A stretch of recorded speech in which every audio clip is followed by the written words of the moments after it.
Welcome to Chromaticus. Today we're going to walk through the process of composing a piece of music in the F Lydian mode using modal progressions. This is just one of the many ways to compose modal music, and it's fairly simple. Also, if you're a guitar player, there is a tab version for you to follow along with, as all these techniques that we're discussing apply to any instrumentation or style of music, and even though it's an orchestra piece that I wrote, I actually wrote it on the guitar. So let's listen to the piece first, and then we'll break it down.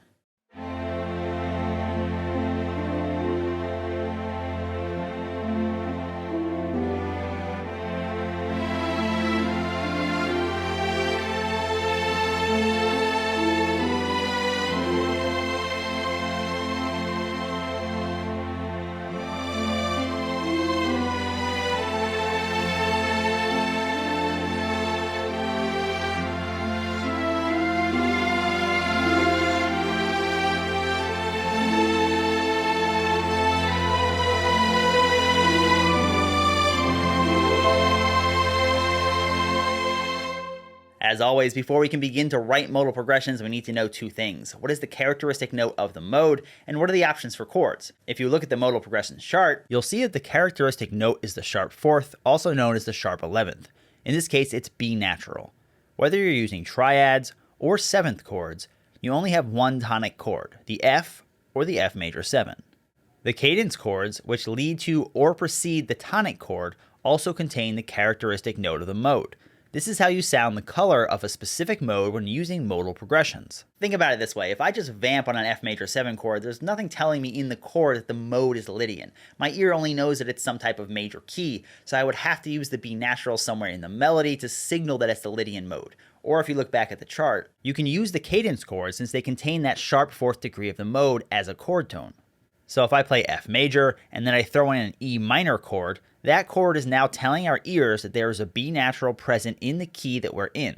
Now the other chords that are not labeled are sometimes called non-tonic chords, and sometimes they're called approach chords because they can approach or precede either of the cadence chords. So the approach chords precede the cadence chords, and the cadence chords precede the tonic chord. The diminished chord is an avoid chord in modal progressions, and the G7 and C major 7 can also be considered avoid chords because it's really easy to accidentally cadence out of the Lydian mode and into the key of C major if you use those chords. However, they do both contain the characteristic note of the mode, which means they are Lydian modal cadence chords. So you can use them, but you must exercise a great deal of caution, and that's why I label these chords as caution chords. Just like in the episodes where I broke down the Dorian and the Phrydian modes, there are a few ways you can exercise caution and still use these chords.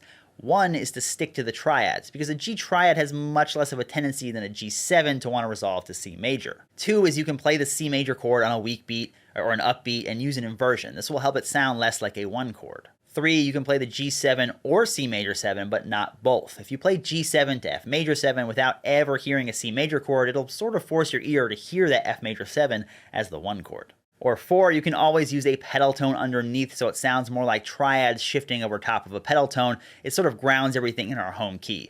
That pedal tone technique is exactly what we're using in this lesson with the G dominant 7 chord.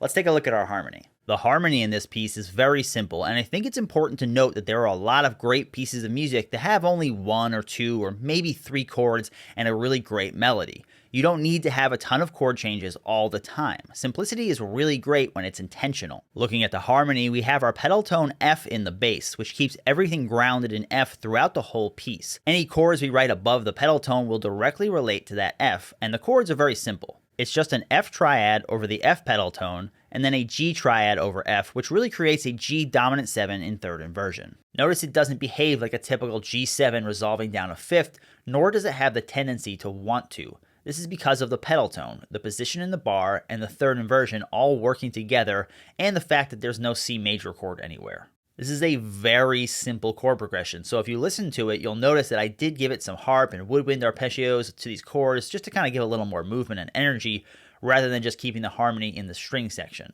Not that there's anything wrong with that. Here's a quick sample of just the harmony.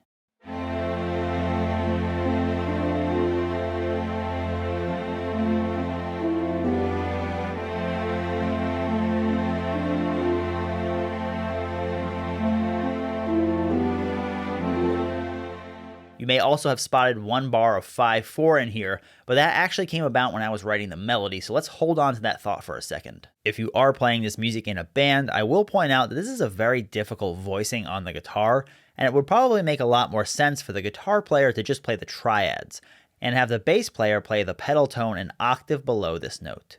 Now let's take a look at the melody. In the actual piece, I have the melody played doubled in octaves. It's just not showing the reduction because I wanted this to be as simple and clean as possible and easy to follow. The first thing you should notice right off the bat is that the melody doesn't start on the first downbeat of the first measure. It's very common for beginner composers to start every single melody right in the beginning of a measure, but you should definitely try to mix it up now and again. You might surprise yourself. So here we have a rest and then what is essentially a 3-bar melody.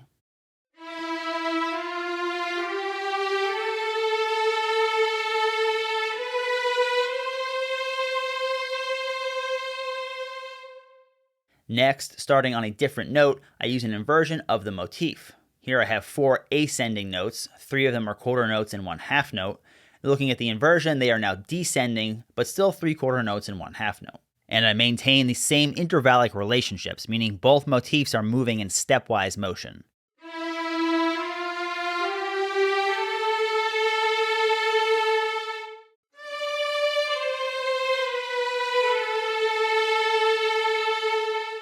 I can't stress this enough, the importance of learning your melodic manipulation techniques. They're extremely useful, especially if you have writer's block. There's a link in the description to an episode all about those techniques. Next, I take the quarter notes and sequence them downward.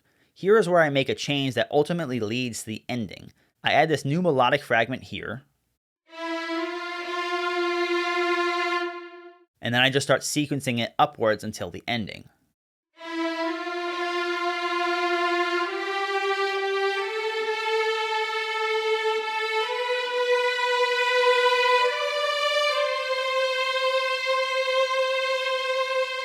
This is where I decided to use the one measure of 5/4.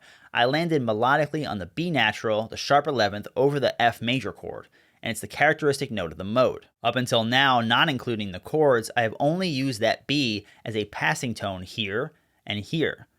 So when I got to this part of the melody, that B over the F major chord has a nice bit of tension to it, and I simply wanted to hold on to that tension just for a touch longer.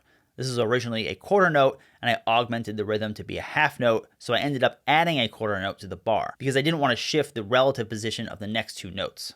I still wanted this note to end at the end of the bar, and this note to be on the downbeat of the final bar.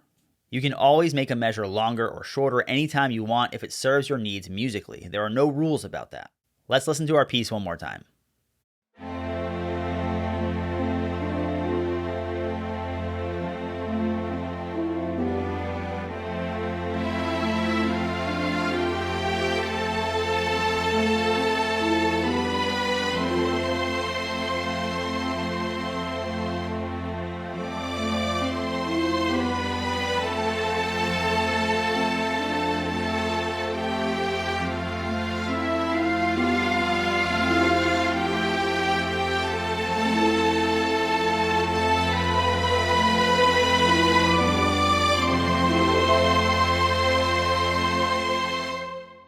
There you have a Lydian modal composition using modal progressions. Stay tuned for the next episode where we walk through the Lydian mode.